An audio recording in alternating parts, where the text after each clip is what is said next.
شوف يعني من حوالي 30 متر او 25 متر، وهذا يؤكد ضعف هذا الحارس. اللقطه كانت جميله، ايضا تاكد ان ضعف الحارس في التصويب من بعيد. امور مثل هذه المفروض تتكرر عده مرات اذا كان الفريق الوطني يريد.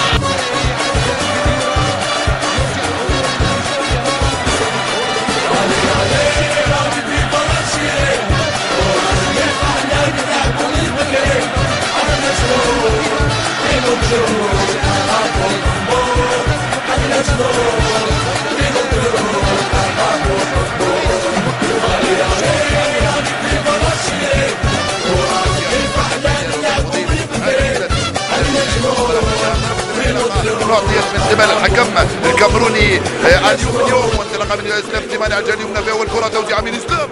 بابا جول جول جول جول جول جول. يا له من سيناريو ويا له من بدايه. في الثانيه 38 ياسين ابراهيم يفتح مجال التسجيل، هدف السادس مع المنتخب. بالله عليكم هل هي بدايه مثل هذه؟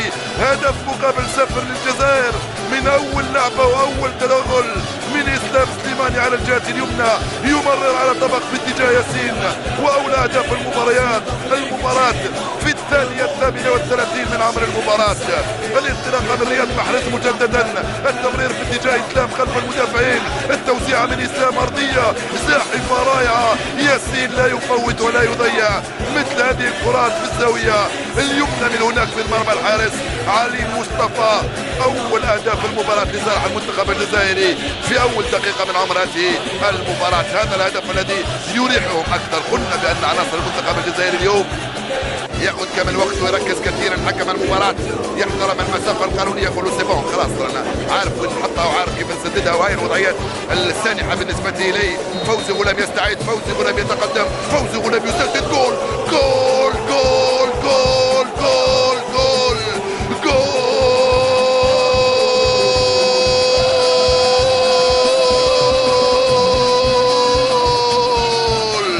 صاروخ ارض جو.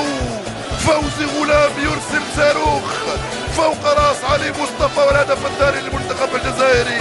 قالوا لا، قال لهم يا اعرف ماذا سافعل، ساسدد واطلق الصاروخ برجلي اليسرى.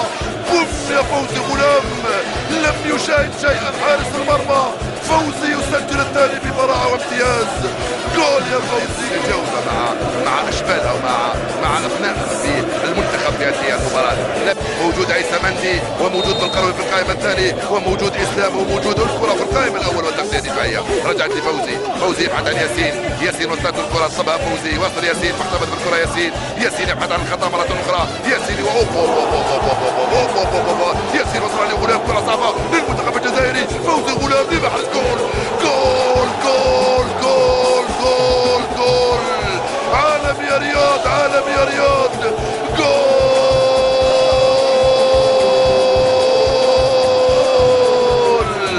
ثالث اهداف المنتخب الجزائري، اهداف عالميه. ياسين فعلها من هناك ومرر لغلام. فوزي يمرر لرياض يسجل الهدف الثالث للمنتخب الجزائري، هدف الرابع في 22 مباراه. بالثلاثيه بالتقرير يقصف المنتخب الجزائري اليوم. اوب يا ياسين ماذا فعلت؟ اوب يا ياسين ماذا فعلت؟ مراوغه عالميه من ياسين، وانطلق فوزي غلام، حط على طبق رياض. بوم يا رياض في الزاويه اليمنى، الزاويه التي يسكن فيها ابليس، الزاويه التي لا تصد فيها الكره ولا ترد. 3 اهداف مقابل 0 للجزائر امام تنزانيا. هذا هو المنتخب الجزائري الذي نبحث عنه، هذا هو المنتخب الجزائري الذي نريده، هذا هو المنتخب الجزائري الذي يرضع الشاكو. بالثلاثيه يضرب اليوم المنتخب الجزائري في ظرف 44 دقيقه من عمر المباراه. 3-0 صارت النتيجه الاساسيه في تشكيله المنتخب الجزائري اليوم. مهدي زفان، رياض محرز، رياض مع وليد، ترجع لوليد، هي بين وليد ورياض والتغطيه الدفاعيه، ورياض يسرق الكره، رياض وضرب الجزاء. يقول حكم المباراه نعم، خطف الكره رياض وضرب الجزاء، وبطاقه صفراء اخرى يخرجها حكم المباراه. لمن هذه البطاقه الصفراء؟ طبعا كابومبي مدافع الايمن اللي يحمل رقم 4 عنده بطاقه، وماكوالي لا يحمل رقم 3 عنده بطاقه. لمن هذه البطاقه سيد الحكم؟ للاعب رقم 5 المدافع يونداني الذي ليس لديه بطاقه صفراء من قبل. نعم لا يملك بطاقه صفراء من قبل. انهيار تام لعناصر منتخب تنزانيا. حيلك امام الحارس مانولا في الدقيقه الرابعه منذ انطلاقه هذا الشوط الثاني. اسلام يتقدم، اسلام يسدد، اسلام جول جول جول جول جول جول بالأربعة يضرب منتخب الجزائر. إسلام سليماني يسجل هدفه في هذه المباراة سجودا لله وشكرا له على هذا الأداء وعلى هذه الرباعية اليوم في هذه المباراة. إسلام سليماني يسجل مثل ما سجل كذلك ياسين إبراهيمي وسجل رياض محرز، وكذلك سجل المنتخب الجزائري بفضل فوزي غلام.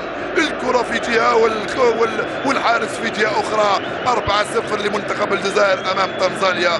لازم ترجعوا لزمان لكي نجد فوز عريض بهذا الشكل لحد الآن بالرباعية، والأمر لم ينتهي بعد بالنسبة للمنتخب الجزائري. 4 دقائق لعب منذ انطلاقة الشوط الثاني. 4-0 للجزائر أمام تنزانيا.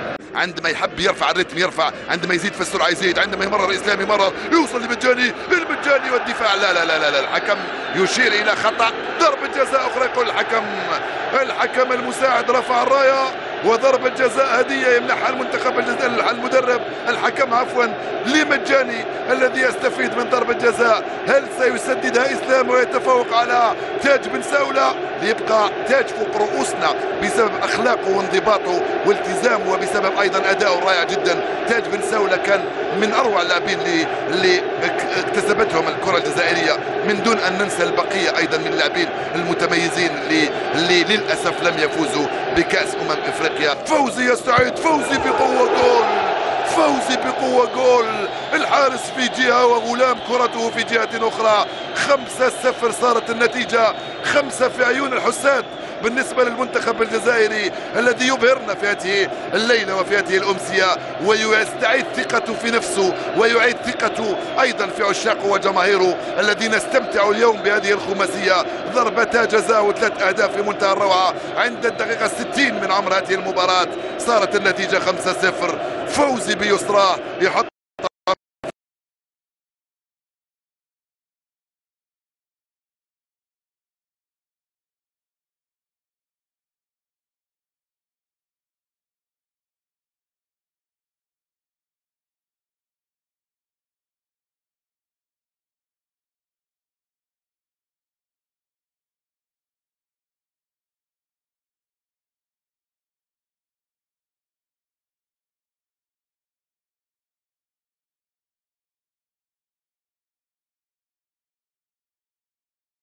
كأنهم يبحثون عن هدف التأهل إلى الدور الثالث. يعني هم فايزين 5-0، إصرار لهم على إضافة هدف ثالث. الركنية جول جول جول جول جول جول جول.